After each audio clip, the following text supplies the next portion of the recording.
18ನೇ ಪ್ರಶ್ನೆ, ಸಂಯುಕ್ತ ಸಂಖ್ಯೆ ಎಂದರೇನು? 23 ಮತ್ತು 24 ಇವುಗಳಲ್ಲಿ ಸಂಯುಕ್ತ ಸಂಖ್ಯೆ ಯಾವುದು? ಅಥವಾ ಇದಕ್ಕೆ ಉತ್ತರ ಕೊಡೋದಾಗ್ಲಿಲ್ಲ ಅಂದ್ರೆ ಇನ್ನೊಂದು ಪ್ರಶ್ನೆ ಅದು. ಅಂಕಗಣಿತದ ಮೂಲ ಪ್ರಮೇಯನ್ನು ನಿರೂಪಿಸಿ. 7 ಮತ್ತು 3 ಮಾತ್ರ ಅವಿಭಾಜ್ಯ ಅಪವರ್ತನಗಳನ್ನಾಗಿ ಹೊಂದಿರುವ ಸಂಯುಕ್ತ ಸಂಖ್ಯೆಯನ್ನು ಬರೆಯಿರಿ ಅಂತ ಹೇಳ್ಯಾರ. ಮೊದಲ ನಾವಿಲ್ಲಿ ಸಂಯುಕ್ತ ಸಂಖ್ಯೆ ಎಂದರೇನು ಅಂತ ಪ್ರಶ್ನೆ ಅದಲ್ಲ, ಅದಕ್ಕ ಉತ್ತರ ಬರ್ಕೊಳ್ಳೋಣ. ಒಂದು ಸಂಖ್ಯೆಯನ್ನು ಅಥವಾ ಒಂದು ಸಂಖ್ಯೆಯು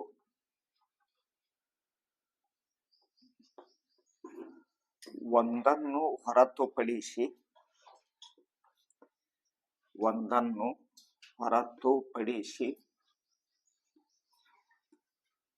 ಎರಡು ಅಥವಾ ಎರಡರಕ್ಕಿಂತ ಹೆಚ್ಚು, ಎರಡು ಅಥವಾ ಎರಡರಕ್ಕಿಂತ ಹೆಚ್ಚು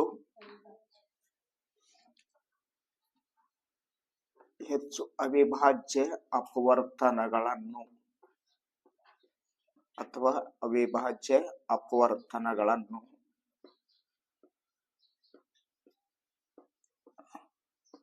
ಹೊಂದಿರುವ ಸಂಖ್ಯೆ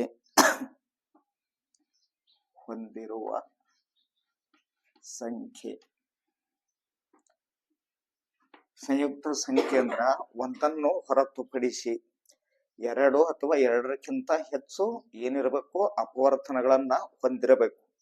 ಅಂತ ಸಂಖ್ಯೆಗೆ ನಾವೇನಂತ ಕರಿತೀವಿ? ಸಂಯುಕ್ತ ಸಂಖ್ಯೆ ಅಂತ ಕರಿತೀವಿ. ಈಗ 23 ಮತ್ತು 24 ಅಂತ ಕೊಟ್ರವ್ರು. 23 ಮತ್ತು 24ರಲ್ಲಿ ಸಂಯುಕ್ತ ಸಂಖ್ಯೆ ಯಾವುದು ಅಂತ ಹೇಳ್ತಾನೆ. 23ಕ್ಕ ಯಾವ ಅವಿಭಾಜ್ಯ ಅಪವರ್ತನಗಳೇ ಇಲ್ಲ.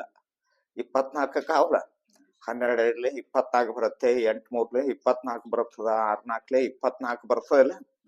ಇದರದ್ದು ಬೇರೆ ಬೇರೆ ಅಪವರ್ತನಗಳು ಸಿಗ್ತಾವ. ಆದ್ದರಿಂದ 24 ಸಂಯುಕ್ತ ಸಂಖ್ಯೆ. 23 ಆಗಲ್ಲ, 24 ಆಗತ್ತೆ. 24 ಸಂಯುಕ್ತ ಸಂಖ್ಯೆ. ಆನಂತರ ಮುಂದೇನದಕ್ಕಂತಂದ್ರ, ಅಥವಾ ಇದಕ್ಕೆ ಬರ್ದೇವು, ಇದನ್ನ ನೋಡೋಣ. ಅಂಕಗಣಿತದ ಮೂಲ ಪ್ರಮೇಯನ್ನು ನಿರೂಪಿಸಿ ಅಂತ ಹೇಳ್ತಾರ ಅವರು. ಅಂಕಗಣಿತದ ಮೂಲ ಪ್ರಮೇಯ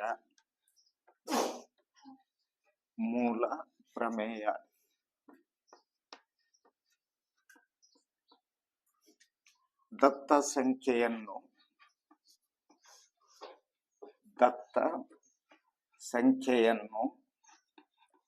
ಅವಿಭಾಜ್ಯ ಅಪವರ್ತನಗಳನ್ನಾಗಿ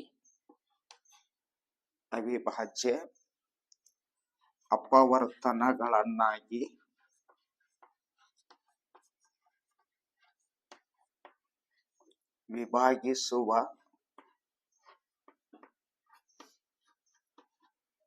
ಪ್ರಕ್ರಿಯೆ.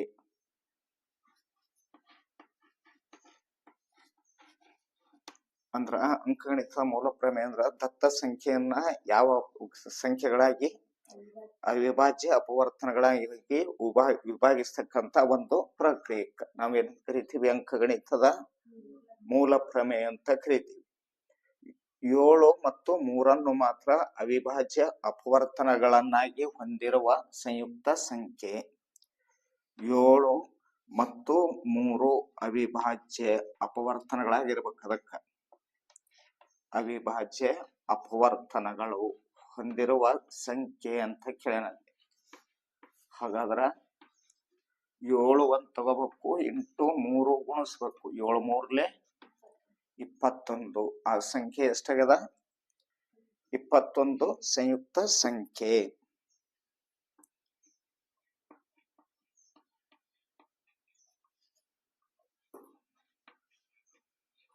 ಇಪ್ಪತ್ತೊಂದರಾಗ 7 ಮತ್ತು 3 ಅವಿಭಾಜ್ಯ ಅಪವರ್ತನಗಳಾದವ. 5 9 13 ಅಂತ ಕೊಟ್ರ. 5 9 13 ಡ್ಯಾಶ್ ಡ್ಯಾಶ್ ಈ ಸಮಾಂತರ ಶ್ರೇಣಿಯ 21ನೇ ಪದ ನಿಮಗೆ ಕೇಳಿದ್ದು. ಇಲ್ಲಿ ಎದ ಬೆಲೆ 5, ಬಿದ ಬೆಲೆ 9ರಲ್ಲಿ 5 ಕಳಿಬೇಕು. 4 ಎನ್ನದ ಬೆಲೆ 21. ಎನ್ ಇಕ್ವಲ್ಟು ಎಷ್ಟು ಅಂತ ಕೇಳ್ತಾರ ಅವ್ರು. ಹಾಗಾದ್ರ N equal to A plus N minus 1 D. N ಅಂತಂದ್ರ ಎ 21 ಅಂದ್ರ ಎನ್ನದ ಬೆಲೆ 21, ಎದ ಬೆಲೆ 5, ಎನ್ ಅಂದ್ರ 21 1, ಡಿ ಅಂದ್ರ 4. 5 21ರಲ್ಲಿ 1 ಹೋದ್ರ 20, 24ಲೆ 80. 21ನೇ ಪದ 80 ಒಂದು 5 ಕೂಡಿಸ್ರಿ 85. 21ನೇ ಪದ 85 ಆಗಿದೆ.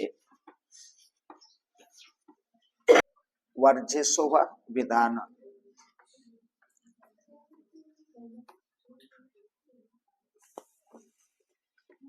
ನೋಡ್ರಿ, ವರ್ಜಿಸುವ ವಿಧಾನ ಅಂತ ಬರೋದು x plus y 4, 2x plus y equal to 6. ವರ್ಜಿಸುವ ವಿಧಾನ ಅಂತ ಹೇಳ್ತಾನ. 2 ಪ್ಲಸ್ ಅದ, ಇದು ಪ್ಲಸ್ ವೈ ಅದ, ಪ್ಲಸ್ ವೈ ಅದ. ಕಳೆಯಲಾಗಿ. ಕಳೆಯಲಾಗಿ ಅಂದ್ರ ಚಿಹ್ನ ಬದಲಾಗುತ್ತೆ. ಈ ಚಿಹ್ನೆಗಳು ಏನದಾವಲ್ಲ ಬದಲಾವಣೆ ಅಂತ. ಮೈನಸ್ 2x ಆಗ 1x ಕಳೆದ್ರ ಮೈನಸ್ x. ಈ ವೈಕ ಹೋಯ್ತಲ್ಲ, ಮೈನಸ್ 6ರಲ್ಲಿ 4 ಕಳೆದ್ರ ಮೈನಸ್ 2 ಈಕ್ವಲ್ ಟು ಮೈನಸ್ ಅದ, ಈಕ್ವಲ್ ಟು ಇಲ್ಲಿ ಮೈನಸ್ ಅದ. ಮೈನಸ್ ಮೈನಸ್ ತೆಗೆದ್ರ ಎಕ್ಸ್ ಬೆಲೆ ಎಷ್ಟು ಬತ್ತು? 2. ಎಕ್ಸ್ ಬೆಲೆ 2 ಬತ್ತು ಅಂದ್ರ ವಾಯ್ದ ಬೆಲೆ ಕಂಡುಹಿಡಿಬೇಕು. X plus y equal to 4. ಇದ್ರಾಗ ಎಕ್ಸ್ ಈಕ್ವಲ್ ಟು 2 ತುಂಬಾನ ಆದೇಶ ಮಾಡ್ಬೇಕು. ಎಕ್ಸ್ ಬೆಲೆ 2, ವೈ 4. ವಾಯ್ದ ಬೆಲೆ ಬೇಕು 4. ಇದ್ರ ಕಡೆ ಇದನ್ನ ಸರ್ಸನ್ ಮೈನಸ್ 2 ಆಗುತ್ತೆ. ವೈ ಈಕ್ವಲ್ ಟು ಎಷ್ಟು ಬತ್ತು? ಇದನ್ನು 2 ಬತ್ತು. ಆದ್ದರಿಂದ X equal to 2, Y equal to 2. 21ನೇದಾಕಿ X square plus B X plus 9 equal to 0 ಅಂತ ಕೊಟ್ರ. ಇಲ್ಲಿ ಎದ ಬೆಲೆ 1, ಬಿ ಅದಲ್ಲ ಅದರ ಬೆಲೆ ಬಿನೇ ಆಗುತ್ತೆ. ಸಿದ ಬೆಲೆ ಎಷ್ಟು? 9. ಮೊದಲ ಸಮೀಕರಣದ ಶೋಧಕ ತಗೋಬೇಕು. ಹೌದು. ಹಾಗಾದ್ರ ಸಮೀಕರಣದ ಮೂಲಗಳು ಏನಂತ ಹೇಳ್ಯಾರವರು? ಸಮವಾಗಿದ್ದಾರೆ ಅಂತ ಹೇಳ್ಯಾರು. ಇಲ್ಲಿ delta equal to B square minus 4ac. ಶೋಧಕ ಡೆಲ್ಟಾ ಈಕ್ವಲ್ ಟು ಬಿ ಬೆಲೆ ಬಿನೇ ಅಂದ್ರ ಬಿ ಸ್ಕ್ವೇರ್ ಆಗತ್ತೆ. 4 ಎದ ಬೆಲೆ ಎಷ್ಟು ಅಂದ್ರ 1, ಸಿದ ಬೆಲೆ 9. ಹಾಗಾದ್ರ ಬಿ ಸ್ಕ್ವೇರ್ ಮೈನಸ್ 4 36 ಇಷ್ಟು ಬಂತು. ಮೂಲಗಳು ಏನಂತ ಕೊಟ್ರಲ್ಲಿ? ಸಮ ಅಂತ ಹೇಳ್ಯಾರ ಅವ್ರು. ಮೂಲಗಳು ಸಮ. ಮೂಲಗಳು ಸಮನಾದರೆ ಅಂತ.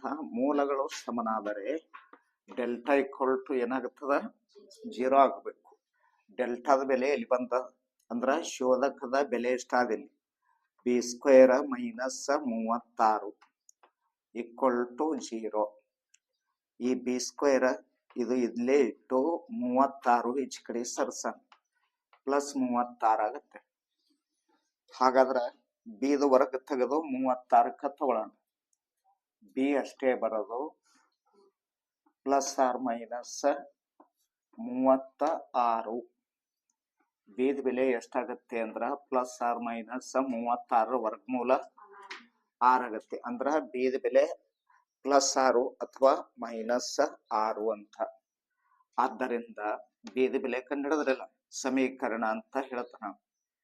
ಸಮೀಕರಣ x square plus B X plus 9 equal to 0 ಕೊಟ್ರ ಎಕ್ಸ್ ಸ್ಕ್ವೇರ್ ಪ್ಲಸ್ ಬಿದ ಬೆಲೆ 6 ಎಕ್ಸ್ ಪ್ಲಸ್ 9 ಈಕ್ವಲ್ ಟು 0 ಅಥವಾ ಇನ್ನೊಂದದಲ್ಲಿ -6 ಒಂದದ X square minus 6x plus 9 equal to 0. 22ನೇದಾಗಿ ಒಂದು ಬಿಂದು ಕೊಟ್ಟರು. ಇದು ಒಂದು ರೇಖೆಯಲ್ಲಿ ಎ, ಇದು ಬಿ, ಇದೊಂದು ಪಿ ಇರಲಿ. ಎ ಬಿಂದು 1 -3 ಕೊಟ್ರ, ಬಿ ಬಿಂದು 8 5 ಕೊಟ್ರ. ಈ ಬಿಂದುಗಳನ್ನು ಸೇರಿಸುವ ರೇಖಾಖಂಡವನ್ನು ಆಂತರಿಕವಾಗಿ ಈ ಕಡೆ 3 ಅದ ತಿಳ್ಕೊಳ್ಳೋಣ, ಈ ಕಡೆ 1 ಅದ ಅಂತ ಇರಲಿ. 3:1 ಈ ಪ್ರಮಾಣದಲ್ಲಿ ವಿಭಾಗಿಸುವ ಬಿಂದುವಿನ ನಿರ್ದೇಶಾಂಕಗಳನ್ನು ಕಂಡು ಹಿಡಿಯಿರಿ. ಇಲ್ಲಿ x1 y1 x2 y2 m1 m2 ಅಂತ. 1 -3 8 5 ಅನುಪಾತಗಳೇನದಾವಲ್ಲ ಅವು ಇಲ್ಲಿ ಬರ್ತಾವ. 3:1. ನಿರ್ದೇಶಾಂಕಗಳು XY ಆಗಿರಲಿ. XY ಅಂತ ಬರೋದು m1 x2 m2 x1 ಅಪಾನ m1 ಪ್ಲಸ್ m2 ಅಂತ ಇದು ಎಕ್ಸದ್ದು. ಆ ನಂತರ m1 y2 m2 y1 m1 plus m2 ಇಷ್ಟು ಸೂತ್ರ ಮೊದಲ ಬರ್ಕೋಬೇಕು. ಬರ್ಕೊಂಡು ಬೆಲೆಗಳನ್ನ ಆದೇಶ ಮಾಡ್ಬೇಕು. ಇಲ್ಲಿ m1 ಅಂದ್ರ 3, x2 ಅಂತ ಹೇಳ್ತಾರ ಅವರು 8, m2 ಅಂದ್ರ 1, x1 1 ಅಪಾನ 3 ಪ್ಲಸ್ 1, m1 ಅಂದ್ರ 3, y2 ಅಂದ್ರ 5, m2 ಅಂದ್ರ 1, y1 -3 ಅಪಾನ 3 ಪ್ಲಸ್ 1, 3 8 24, 1 1 1, 3 1 ಕೂಡ್ಸೋರ 4, 3 5 15 ಪ್ಲಸ್ ಮೈನಸ್ 1 3 3, 3 1 4. ಇಲ್ಲಿ 24 1 ಕೂಡ್ಸೋರ 25 ಆಗ್ತದ. ಅಪಾನ 4, 15 3 ಕಳೆದೆ 1 12 ಅಪಾನ 4, 25 ಅಪಾನ 4, 4 1 4 ಹೌದು. ಆ ನಿರ್ದೇಶಾಂಕಗಳು ಅಂತ ಹೇಳ್ಯಾರ ಅವ್ರು. x, y ಈಕ್ವಲ್ ಟು 25 ಅಪಾನ 4 ಮತ್ತು 3 ಆಗಿವೆ. ಮೂರನೇದಾಗಿ ಕೊಟ್ಟಿರುವ ಆಕೃತಿಯಲ್ಲಿ ಚಿತ್ರದಲ್ಲಿ ಓ ಕೇಂದ್ರವುಳ್ಳ ವೃತ್ತಕ್ಕೆ ಪಿ ಬಿಂದುವಿನಲ್ಲಿ XY ಸ್ಪರ್ಶಕವನ್ನು ಎಳೆಯಲಾಗಿದೆ. XY ಸ್ಪರ್ಶಕ ಇದು ಸ್ಪರ್ಶ ಬಿಂದು. Q ಇದು XY ಮೇಲಿನ ಒಂದು ಬಿಂದುವಾಗಿದೆ. Q XY ರೇಖೆದ ಇದ್ರ ಮೇಲೆ Q ಒಂದು ಬಿಂದು ಕೊಟ್ರೆ OQ ಗ್ರೇಟರ್ ದೆನ್ OP ಎಂದು ತೋರಿಸಿ ಅಂತ. ದತ್ತ ಓ ಕೇಂದ್ರವುಳ್ಳ ವೃತ್ತಕ್ಕೆ ಓ ಕೇಂದ್ರವಿರುವ ವೃತ್ತಕ್ಕೆ XY ಸ್ಪರ್ಶಕ XY ಸ್ಪರ್ಶಕ P ಸ್ಪರ್ಶ ಬಿಂದು, P ಸ್ಪರ್ಶ ಬಿಂದು ಅಂತ. ಸಾಧನೀಯ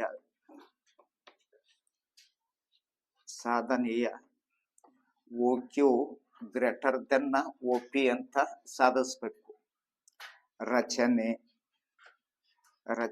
ಏನ್ ಮಾಡೋಣ ಅಂದ್ರ OQ ಸೇರ್ಸನ್. ಹಂಗಾದ್ರ ಓ ಕ್ಯೂ ಸೇರಿಸಿ ಓ ಕ್ಯೂ ಏನ್ ಮಾಡಿದೆವು ನಾವಲ್ಲಿ ಸೇರಿಸ್ತೇವೆ. ಒಂದು ತ್ರಿಭುಜ ಇತ್ತು ಓ ಪಿ ಕ್ಯೂ ತ್ರಿಭುಜ ಅಂತ. ಸಾಧನೆ ತ್ರಿಭುಜ ಓ ಪಿ ಕ್ಯೂದಲ್ಲಿ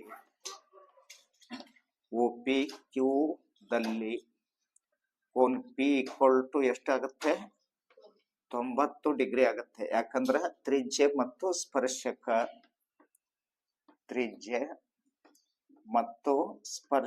ಅಂತ ತ್ರಿಜ್ಯ ಸ್ಪರ್ಶಕ ಲಂಬವಾಗಿರ್ತಾವ.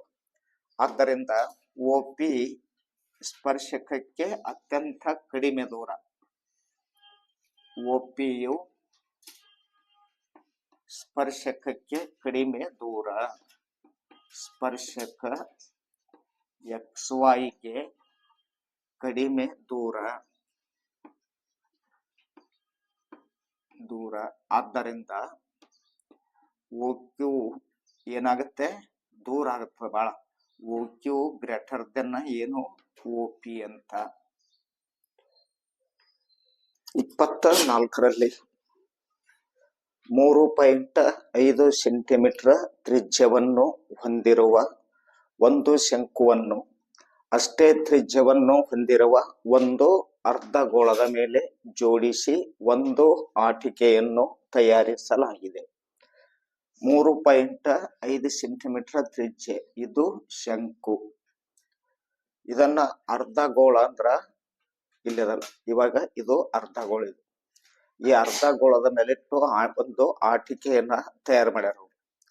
ಆಟಿಕೆಯ ಒಟ್ಟು ಎತ್ತರ ಅರ್ಧಗೋಳ ಶಂಕು ಎರಡು ಕೂಡಿಸಿಕೊಂಡು ಒಟ್ಟು ಎತ್ತರ 15.5 ಸೆಂಟಿಮೀಟರ್ ಅಂತ. ಇಲ್ಲಿಂದ ಇಲ್ಲಿ ತನ ಅಂದ್ರ ಇದರಿಂದ ಇದರ ತನ.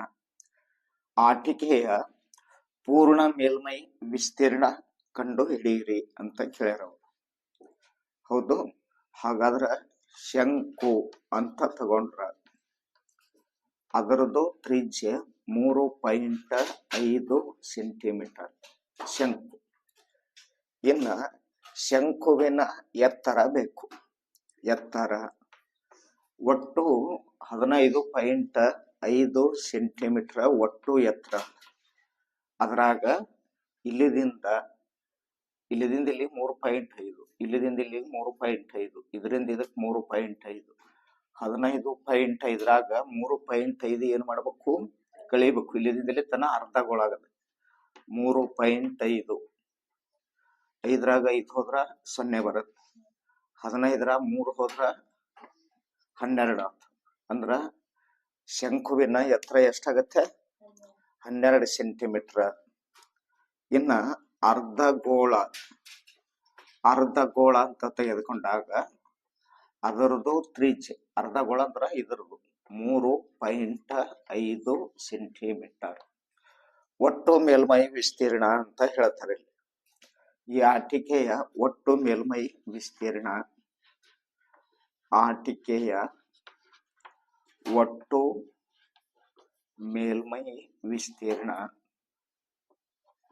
ಈಕ್ವಲ್ ಟು ಶಂಕುವಿನ ವಕ್ರ ಮೇಲ್ಮೈ ವಿಸ್ತೀರ್ಣ ಕರ್ವ್ಡ್ ಸರ್ಫೇಸ್ ಏರಿಯಾ ಪ್ಲಸ್ ಅರ್ಧಗೋಳದ ಮೇಲ್ಮೈ ವಿಸ್ತೀರ್ಣ. ಹಾಗಾದ್ರೆ ಶಂಕುವಿನ ಮೇಲ್ಮೈ ವಿಸ್ತೀರ್ಣ ಎಷ್ಟದ ಪೈ ಎಲ್ ಈಕ್ವಲ್ ಟು ಇದ್ರದ್ದು ಎಲ್ ಅಂತ ಹೇಳ್ತೀವಿ. ಎಲ್ಲದ ಬೆಲೆ ಬೇಕಂದ್ರ ಇದು ವರ್ಗ ತೆಗೆದು ಕೂಡಿಸ್ಬೇಕು. 12ರ ವರ್ಗ 3.5 12 144 35ರ ವರ್ಗ 35 ಎರಡು ಸಲ ಗುಣಿಸ್ಕೊಂಡಾಗ 5 5 25 5 3 15 2 17 3 5 15 3 3 9 1 10 5 7 5 12 1 1 2 1200 ಎಷ್ಟಾಗತ್ತೆ ಅಂದ್ರ 12.25. ಇಲ್ಲಿ 144ರಾಗ 12 ಕೂಡ್ಸೋಣ. 4 2 6, 4 1 5, ಒಂದಕ್ಕ 156.25 ಅಂತ ಬಂತು. ಇಲ್ಲಿ 156.25 ವರ್ಗಮೂಲ ತೆಗಿಬೇಕು. 156.25 12 12 144 ಆಗುತ್ತೆ. 13 13 169 ಆಗುತ್ತೆ. 12 ತಗೊಳ್ಳೋಣ. 144, 6 4 ಹೋದ್ರ 2, 5 4 1 ಪಾಯಿಂಟ್ ಸರಿಸ್ತೀವಿ ಅಂದ್ರೆ 225. 25 ತೊಳಗೆ ಬರುತ್ತೆ. ಇದು 12 ಕೂಡಿಸ್ಬೇಕು. 24 ಆಯ್ತು. 24ರ ಮುಂದೆ 5 ತಗೊಳ್ಳೋಣ. 5 5 25, 5 4 20, 22, 5 2 10, 12 ಹೋಯ್ತಲ್ಲ ಪೂರ್ತಿ. ಹಂಗಾದ್ರ 12.8 ಒಟ್ಟು ಮೇಲ್ಮೈ ವಿಸ್ತೀರ್ಣ. ಶಂಕುವಿನ ಕರುಡ ಸರ್ಫೇಸ್ ಏರಿಯಾ ಅಂದ್ರ ವಕ್ರ ಮೇಲ್ಮೈ ವಿಸ್ತೀರ್ಣ, ಅರ್ಧಗೋಳದ ಮೇಲ್ಮೈ ವಿಸ್ತೀರ್ಣ. ಪೈ ಆರ್ ಎಲ್ಲ ಪ್ಲಸ್ 2πr². ಪೈ ಆರ್ ಹೊರಗೆ ತಗೊಂಡ್ರ ಎಲ್ಲ ಪ್ಲಸ್ 2r ಅಂತ ಉಳಿತು. ಇಲ್ಲಿ 22/7 3.5 ಎಲ್ಲಂದ್ರ 12.5 ಪ್ಲಸ್ 2 3.5 7 5 22 5 11 ಆಗುತ್ತೆ. ಎಲ್ಲಂದ್ರ ಎಷ್ಟದ 12.5 ಇಲ್ಲಿ ಬರ್ದೀವಿ. ಪ್ಲಸ್ 2r ಅಂತ. ಹಾಗಾದ್ರೆ 2 5 ಎಷ್ಟಾಗುತ್ತೆ 10, 2 3 6 1 7 ಅಂದ್ರ 8 ಸೆಂಟಿಮೀಟರ್ ಆಯ್ತು. 7 ಆಯ್ತು. 11ಕ್ಕ 11 ಇಂಟು 12ರಾಗ 7 ಕೂಡಿಸ್ಬೇಕು. 19.5, 11 5 55, 11 99, 99 104, 104 ಅಂದ್ರ 10, 11 11 1 10 21, ಒಂದು ಸ್ಥಾನ ಬಿಟ್ಟು ಪಾಯಿಂಟ್ ಅಂದ್ರ 214.5 ಚದರ ಸೆಂಟಿಮೀಟರ್ ಸ್ಕ್ವೇರ್. 24ನೇದರಲ್ಲಿ ಅಥವಾ ಒಂದು ಗೋಳದ ಘನಫಲ ಕೊಟ್ರವ್ರು. ಗೋಳದ ಘನಫಲ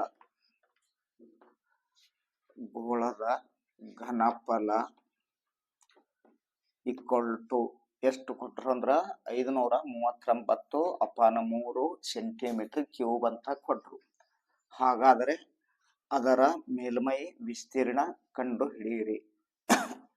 ಶಂಕುವಿನ ಗೋಳದ ಘನಫಲ ಕಂಡು ಹಿಡಿಯೋದು 4/3πr³ ಅಂತ. ಗೋಳದ ಘನಫಲ ಎಷ್ಟು ಕೊಟ್ರು ಅಂದ್ರ 539/3 ಈಕ್ವಲ್ ಟು 4/3 πr² ಅಂತ. ಆ ನಂತರ πr³ ಇಲ್ಲಿ ಇದು ಗುಣಿಸ್ಬೇಕು. ಇದು ಗುಣಿಸೋಣ. ಅಥವಾ 539/3 4 ಇಂಟು 4/3 ಬರೋದು ಇಂಟು 22/7 πr³ ಆರದ ಬೆಲೆ ಕಂಡು ಹಿಡಿಬೇಕು ಮೊದಲು ನೀವು. 500 ಆ ನಂತರ r³ ಅಷ್ಟೇ ಉಳಿತಲ್ಲ. 5 ಬೆಲೆ 22 7/6³ ಅಂತ ಬಂತು. ಇದು ಗುಣಿಸೋಣ. 539/3 22 4 88, 7 3 21 r³ ಬೆಲೆ ಬೇಕು. 539/3ಕ್ಕ ಎಷ್ಟರಿಂದ ಭಾಗಿಸ್ಬೇಕು 88 ಅಪಾನ 21ರಿಂದ ಭಾಗಿಸ್ಬೇಕು. ಹಾಗಾದ್ರ R cube equal to 539 upon 3 into ಮಾಡೋಣ. ತೆಳಗಿಂದು ಬ್ಯಾಕ್ ಹೋಗುತ್ತೆ. 21 ಅಪಾನ 88 ಆಯ್ತು. 3 1 3 7 ಆ ನಂತರ 11 8 ತಗೊಳ್ಳೋಣ. 11 8 11 4 11 4 44. 53 44 ಹೋದ್ರೆ ಎಷ್ಟು ಉಳಿತು? 9 ಉಳಿತು. 11 9 ಹೌದಿಲ್ಲ? ಹಾಗಾದ್ರೆ ಆರ್ ಕ್ಯೂಬ್ ಈಕ್ವಲ್ ಟು 49ರಾಗ 2 7 ಅದಾವ. 7 7 49 ಐತಲ್ಲ, ಇದೊಂದು 7 ಇದು 8. ಆರ್ ಕ್ಯೂಬ್ ಈಕ್ವಲ್ ಟು 7 ಎಸ್ ಅದಾವ ಇಲ್ಲಿ 3. 2 8ರಾಗ 2 ಎಷ್ಟು ಆತಾವ? ಅಪವರ್ತನಗಳು 3 ಆತಾವ. 2 2 4 4 7 8 ಆಗತ್ತಲ್ಲ, ಅಂದ್ರ ಇವು 3 ಆತಾವ. ಇವು 3 ಅದಾವ 7 ಘಾತ 3. ಇವು 3 ಆತಾವ 2 ಘಾತ 3. ಈ ಘಾತ ಅಂತ ಐತಲ್ಲ. ಆರ್ ಈಕ್ವಲ್ ಟು ಎಷ್ಟು ಉಳಿತು? 7 ಅಪಾನ 2 ಸೆಂಟಿಮೀಟರ್ ಆಯ್ತು. ಆರದ ಬೆಲೆ ಇಷ್ಟಾದ ಬಳಿಕ ಅದರದು ಪೂರ್ಣ ಮೇಲ್ಮೈ ವಿಸ್ತೀರ್ಣ ಅಂತ ಹೇಳ್ತಾವ ನಾವು. ಗೋಳದ ಪೂರ್ಣ ಮೇಲ್ಮೈ ವಿಸ್ತೀರ್ಣ ಕಂಡುಹಿಡಿಯೋದು 4πr².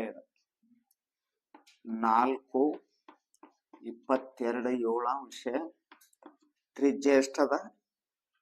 7 ಅಪಾನ 2 7 ಅಪಾನ 2. ಈ ಒಳಕ್ಕ ಹೋಯ್ತು. 2 1 2 2 ಈ ಎರಡಕ್ಕ ಹೋಯ್ತು. 22 ಇಂಟು 7 7 2 14 7 2 14 1 154 ಸೆಂಟಿಮೀಟರ್ ಸ್ಕ್ವೇರ್ ಅದು. ಪ್ರಶ್ನೆ ನಂಬರ್ 4ರಲ್ಲಿ ಕೆಳಗಿನ ಪ್ರಶ್ನೆಗಳಿಗೆ ಉತ್ತರಿಸಿ. 9 × 3 27. ಒಂದು ಪ್ರಶ್ನೆ 3 ಅಂಕ, 9 ಪ್ರಶ್ನೆಗಳು. ಅದರಲ್ಲಿ 25 p of x equal to x² - 5x + k ಅಂತ ಕೊಟ್ಟರು. P of x equal to x² - 5x + k ಇಷ್ಟು ಕೊಟ್ಟು ಈ ಬಹುಪದೋಕ್ತಿಯ ಒಂದು ಶೂನ್ಯತೆಯು ಅದರ ಮತ್ತೊಂದು ಶೂನ್ಯತೆಗಿಂತ 1 ಹೆಚ್ಚಾಗಿದೆ. ಒಂದು ಶೂನ್ಯತೆ ಮತ್ತೊಂದು ಶೂನ್ಯತೆಗಿಂತ ಎಷ್ಟು ಹೆಚ್ಚಾಗ್ಯದ? 1 ಹೆಚ್ಚಾಗಿದೆ. ಹಾಗಾದರೆ ಕೇದ ಬೆಲೆಯನ್ನು ಕಂಡು ಹಿಡಿಯಿರಿ ಅಂತ. ಇಲ್ಲಿ ಎ ಎಷ್ಟದಂದ್ರ 1, ಬಿದ ಬೆಲೆ ಎಷ್ಟು ಅಂದ್ರ -5, ಸಿದ ಬೆಲೆ ಎಷ್ಟು ಅಂದ್ರ ಕೆ ಇಷ್ಟು. ಮೊದಲ ಎದ ಬೆಲೆ, ಬಿದ ಬೆಲೆ ಮತ್ತು ಸಿದ ಬೆಲೆ ಬರ್ಕೋಬೇಕು. ಬರ್ಕೊಂಡು ಮೂಲಗಳ ಮೊತ್ತ 1 ಆಲ್ಫಾ 1 ಬೀಟಾ ಅಂದ್ರ alpha plus beta equal to -b ಅಪಾನ a. ಮೈನಸ್ ಬಿದ ಬೆಲೆ ಎಷ್ಟು ಅಂದ್ರ -5, ಎದ ಬೆಲೆ 1 ಮೈನಸ್ ಪ್ಲಸ್ 5 ಇದು ಎದ ಬೆಲೆ ಆಯ್ತು. ಮೂಲಗಳ ಗುಣಲಬ್ಧ ಆಲ್ಫಾ ಇಂಟು ಬೀಟಾ ಅಂತ ಬರುತ್ತೆ. C upon A. ಸಿ ಅಂದ್ರೆ ಎಷ್ಟು? ಕೆ ಅಪಾನ 1 ಈಕ್ವಲ್ ಟು ಎಷ್ಟಾಯ್ತು? ಕೆ ಆಯ್ತು. ಒಂದು ಮೂಲವು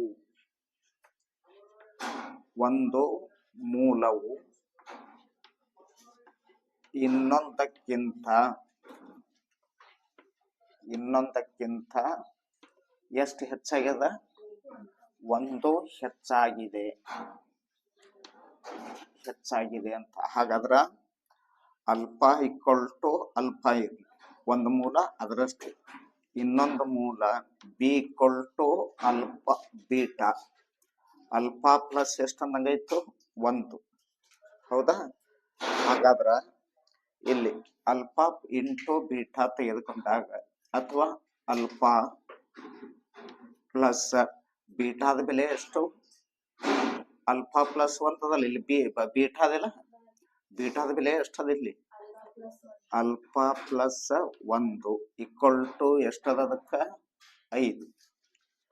ಹಾಗಾದ್ರ 1 ಅಲ್ಫಾ 1 ಅಲ್ಫಾ ಕೊಡಿದ್ರ 2 ಅಲ್ಫಾ 5 ಪ್ಲಸ್ 1 ಈಚೆ ಕಡೆ ಬರೋತ್ನಾಗ -1 2 ಅಲ್ಫಾ ಈಕ್ವಲ್ ಟು 4. ಇವಾಗ ಅಲ್ಫಾ ಈಕ್ವಲ್ ಟು ತಗೋಬೇಕು, 4ಕ್ಕ ಎಷ್ಟರಿಂದ ಭಾಗಿಸ್ಬೇಕು? 2 ರಿಂದ 2 ಅಲ್ಫಾ ಈಕ್ವಲ್ ಟು ಎಷ್ಟು ಬತ್ತು? 2. ಇದು ಮೂಲಗಳ ಮೊತ್ತ ಐತಿ, ಹೌದಾ? ಇನ್ನ ಮೂಲಗಳ ಗುಣಲಬ್ಧ ಕೆ ಅದ ಇಲ್ಲಿ ಅದಲ್ಲ. ಹಾಗಾದ್ರ alpha into beta equal to ಎಷ್ಟದ? ಕೆ. ಅಲ್ಫಾದ ಬೆಲೆ ಎಷ್ಟು ಬತ್ತು? 2. ಬೀಟಾ ಅಂದ್ರೆ ಎಷ್ಟದ ನೋಡ್ರಿ, alpha plus 1 alpha plus 1 equal to K. ಹಾಗಾದ್ರ 2ಕ್ಕ 2 ಇಲ್ಲೊಂದು ಅಲ್ಫಾ ಅದಲ್ಲ, ಅಲ್ಲಿ ಅಲ್ಫಾದ ಬೆಲೆ ಎಷ್ಟು? 2. 2 ಪ್ಲಸ್ 1 ಈಕ್ವಲ್ ಟು ಕೆ. 2ಕ್ಕ 2 2 ಕೂಡಿಸೋರ 3 ಈಕ್ವಲ್ ಟು ಕೆ. ಕೆದ ಬೆಲೆ ಎಷ್ಟಾಗುತ್ತೆ? 2 3 6. ಕೆದ ಬೆಲೆ 6. 26ರಲ್ಲಿ 2 ಸಂಖ್ಯೆಗಳ ಮೊತ್ತ 27 ಅಂತ ಕೊಟ್ಟರು. ಆ ಸಂಖ್ಯೆಗಳು x ಮತ್ತು y ಆಗಿರಲಿ. ಅವೆರಡು ಸಂಖ್ಯೆಗಳು x1 y1 ತಿಳ್ಕೊಂಡೆವು. ಅವುಗಳ ಮೊತ್ತ ಎಷ್ಟು? 27. ಅವುಗಳು ಅಂತಂದ್ರ x plus y equal to 27. ಇದು 1ನೇದ್ದು. ಅವುಗಳ ಗುಣಲಬ್ಧ 182. ಅವುಗಳ ಗುಣಲಬ್ಧ 182. ಅವುಗಳು ಅಂದ್ರ x y ಎರಡು ಗುಣಿಸೋರ ಎಷ್ಟಾಗ್ತದ? 182. ಇವಾಗ ಇಲ್ಲೇನ್ ಮಾಡೋಣ ಅಂತಂದ್ರ 1ರಲ್ಲಿ ಇದು x ಈಕ್ವಲ್ ಟು 27 ಕಡೆ ಪ್ಲಸ್ y ಸರ್ಸನ್ ಎಷ್ಟಾಗತ್ತೆ? -y ಆಗುತ್ತೆ. ಇದನ್ನ ಇದ್ರಾಗ ತುಂಬ 2ರಲ್ಲಿ x ಈಕ್ವಲ್ ಟು 27 -y ಆದೇಶಿಸಿ. ಇವಾಗ x y 182. ಇದ್ರಾಗ x ಇದ್ದಲ್ಲಿ ಇದು ತುಂಬ 27 -y. x ಇದ್ದಲ್ಲೇ ಇತ್ತು, y ಇದ್ಕ y 182. y into 27 27y. y into y square 182. ಇವೆರಡು ಈಚೆ ಕಡೆ ಸರ್ಸನ ಪ್ಲಸ್ y ಸ್ಕ್ವೇರ್ ಆಗತ್ತೆ. ಆನಂತರ ಇದು ಈಚೆ ಕಡೆ ಬರೋತ್ನಾಗ -27y ಆಗತ್ತೆ ಪ್ಲಸ್ 182 ಈಕ್ವಲ್ ಟು 0. 2 ಪದ ಗುಣಿಸೋರು ಎಷ್ಟಾಗಬೇಕು? 182. ಕೂಡಿಸೋದ್ರ ಕಳೆದ್ರ 27 182 ಆಗ್ಬೇಕು.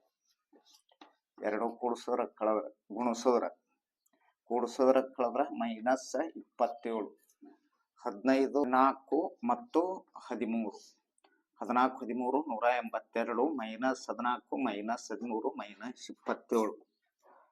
y square 14y 13y plus 182 equal to 0. y ಹೊರಗೆ ತೆಗೆದ್ರ y -14 y -14 ಅದಕ್ಕೆ -13ರಿಂದ ಗುಣಿಸಿದ್ರೆ ಎಷ್ಟು ಬರುತ್ತೆ? Equal to 0. ಅಂದ್ರ yದ ಬೆಲೆ y -14 1. ಆನಂತರ y -13 1 ಈಕ್ವಲ್ ಟು 0. ವಾಯ್ದ ಬೆಲೆ -14 ಇದ್ದಿದ್ದು +14. ವಾಯ್ದ ಬೆಲೆ -13 ಇದ್ದಿದ್ದು +13. ಎರಡರಾಗ ಒಂದು ಯಾವ್ದು ಬೇಕಾದ ತಗೋರಿ. ಇನ್ನ ಎಕ್ಸದ ಬೆಲೆ ಕಂಡುಹಿಡಿಬೇಕು ನಾವು. ಎದರ ಬೆಲೆ? ಎಕ್ಸದ ಬೆಲೆ. ಎಕ್ಸದ ಬೆಲೆ ಕಂಡುಹಿಡಿಬೇಕಾದ್ರೆ ಇಲ್ಲಿ ಅದಲ್ಲ, x equal to 27 minus y. x equal to 27ರಾಗ 14 ಅಂತ ತಗೊಂಡ್ರ ಎಕ್ಸದ ಬೆಲೆ 7ರ 4 ಕಳೆದ್ರ 3, 2ರಾಗ 1 ಕಳೆದ್ರ 1. ಎಕ್ಸದ ಬೆಲೆ ಎಷ್ಟು? 1. ಆದ್ದರಿಂದ ಆ ಸಂಖ್ಯೆಗಳು ಯಾವ್ಯಾವು? x equal to 13, y equal to ಎಷ್ಟು? 14 ಆಗಿವೆ. ಅಂದ್ರ 13 ಮತ್ತು 14 ಯಾವು?